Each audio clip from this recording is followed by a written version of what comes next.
So over that time, I realized that I actually liked, when I left that job, I actually quit that job to go to Columbia, and that was a whole story in itself. But looking back now, I actually realized that I liked the idea of creating products and being, designing things and just being creative. I didn't know that at the time. I just hated my job. At some point, I just didn't like it anymore because New York hustle and bustle is rough. So anyway, so fast forward, I have a couple of kids. We moved down to Washington, D.C., and my kids have this need. So what do? Naturally, I want to create. And so I created this puzzle. That puzzle led to other products. And the company that I had was, and I still have that, it's called Little Big Kids. So I created more and more products for our young kids. And then this idea came, one of my kids, because we mentioned God, and of course we say Allah in the house quite a bit. One day they got smart and they said, "Hey, you mention Allah a lot in the house, but where is this Allah? I don't see him." It's really hard for young kids. I realize now that this, and it is an abstract concept, right? It's very philosophical. Adults have debated God for centuries. So how do you expect a 5-year-old to understand it when they can't feel, touch, and see it? And it's just this ultimate belief that you have. So I Googled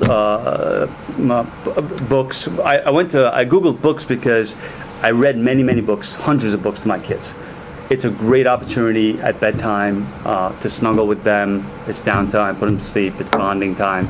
So I really enjoy doing that. So I read hundreds of books, and mainstream books are fantastic. Children's books, mainstream ones are written really well. They're written really well from many perspectives. As a parent, I actually enjoy reading them, which is a big part of the content that's created, right? It's ultimately delivered to the child. It's meant for the child, but it's delivered mostly through the parent, so the parent should enjoy it as well. So subconsciously, not that I knew that I was going to write a book when I was creating these other products. In fact, I never had the idea to write a book, but as I was reading these books to them naturally, because of who I am, my kids make fun of me because in the books I used to look at the copyright page. I used to spend time on that, and they were just like, "Come on, let's get going with the story." And I would just look at the inside. I would just kind of look at the construction, and they would wake me up and say, "Come on, let's go." So there were nuances in the books and how they were written and what appealed to the kids and what appealed to the parents that I picked up on subconsciously over time. And then when I had the idea, because my kids were asking this question, I Googled, to see if there's books out there that would help my kids understand this question. And I guess maybe not surprisingly, there weren't. There were books about, Allah created this, Allah created that. Very didactic type of stuff, content, which I could probably write and you could probably write in one night.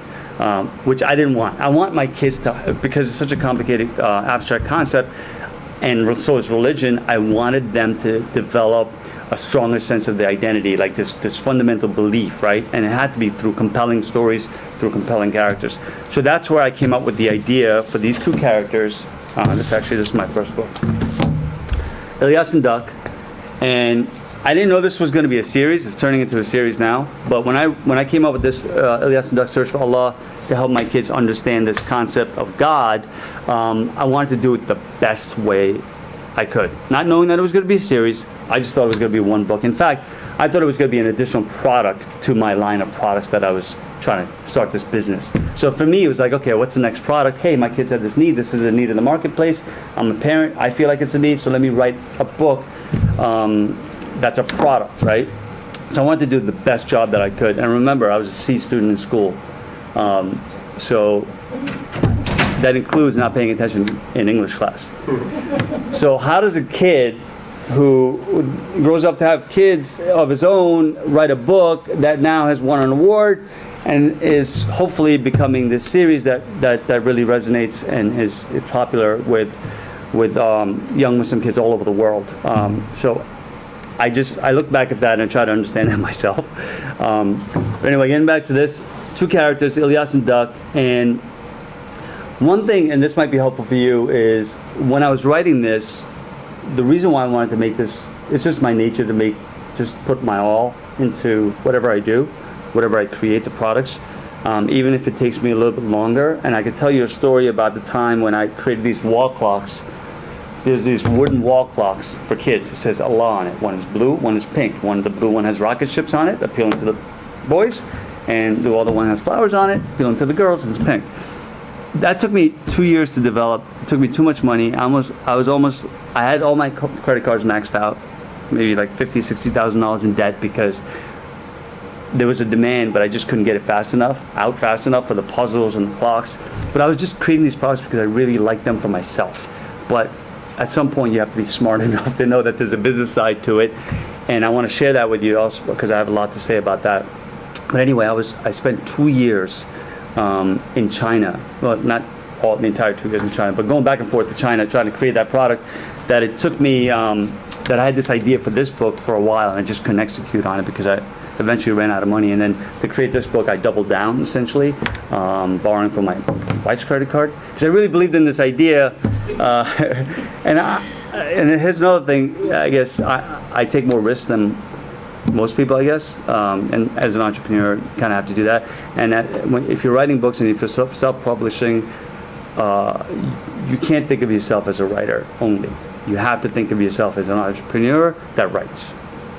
Okay, if you think about it from that perspective, you'll force yourself to understand the business side of things. Without the business side of things, you go nowhere. I mean, what good is it to write a book that nobody's going to read or nobody's even going to know about, right? So the marketing aspect, cash flow, all that stuff is very, very important. So anyway, I wanted to create the best characters I could when I came up with this idea.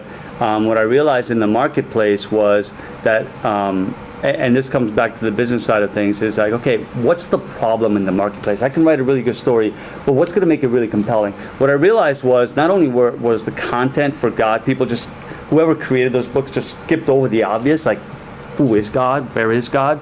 They just started with God, the assumption that everybody knows and everybody just believes in God, and let's just talk about what God does and how He's helpful. What I realized was, number one, they probably didn't do it because it's hard to tell a young child, 5 years old, what God is, and so they take the easy route.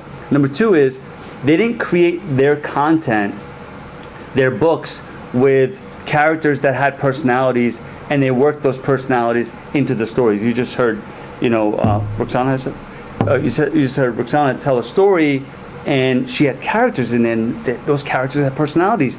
And when a reader reads that story, visuals come to mind, and that personality, even though it's not a movie, or you might not even have, I don't think you even have the person on the cover, right? So nobody knows what this person looks like, but you describe it and they come to mind. So it's very, very important, even for a children's book, to have personalities in the characters. You might have heard of, this is a really cool book out there, it's called When the Crayons Quit. Have you? Okay, how many people have kids? Okay, you have kids? Young kids? Yeah. All right, When the Crayons Quit. Anybody? All right, Eric Carle. Do you know Eric Carle? Yeah. All right. You know Eric Carle. He's been around for a while. All right. I bring up the When the Crayons Quit because it's a book about crayons, and they created personalities out of each crayon: red crayon, yellow crayon, and how the crayon is mad at the kid. They all write letters to Bobby, whatever his name is, right? And they all quit. They all left the house. They said, we quit. They wrote him letters, said, we just give up. And Red complains from his perspective, you're using blue a lot, or you're using me a lot, more than me. So they're all complaining. Now this guy, whoever wrote this book, took crayons and make personalities out of these crayons. And so I understood that by reading all these books, that if I was going to create characters, and that's what is in the Islamic world, they don't do that. You look at the books now. It's getting a little bit better, but for the most part, a lot of the books out there that have characters, they're just there on the page, and they don't do anything to the story. They don't add any meaning to the story. They might be called Ali, but so what, right? Ali's just there. He likes ice cream, but okay. So it's not really meaningful. So when creating, how many people are you all interested in writing, or you just wanted to come to an event? You're interested in writing? We run the gamut, but you're just walking by? No, you're writing by. How many people were just walking by and saw this in the dungeon somewhere? Okay. So how many people want to write a book? Okay. So 1, 2, 3, 4, 5, handful. How many people are interested in writing children's books? Or just not? Okay, children's books. Okay, a couple. All right, good. I'm not talking to just people glaze eyes.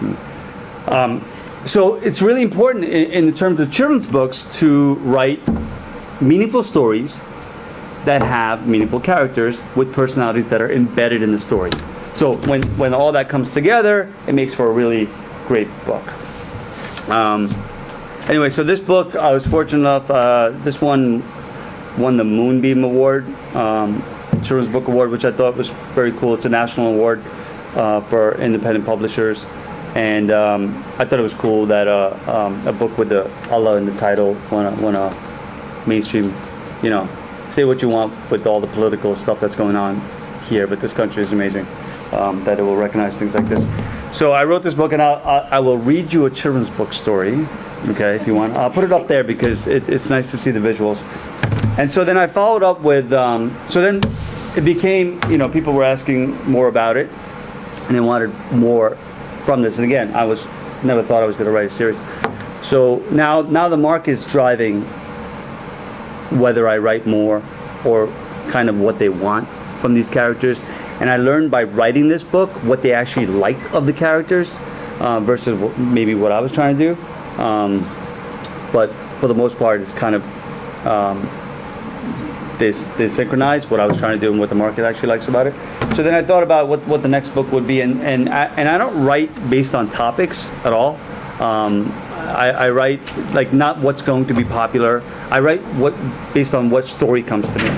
So the story has to come first. So I don't force it. Like there's, obviously you have Search for Allah, which is really important.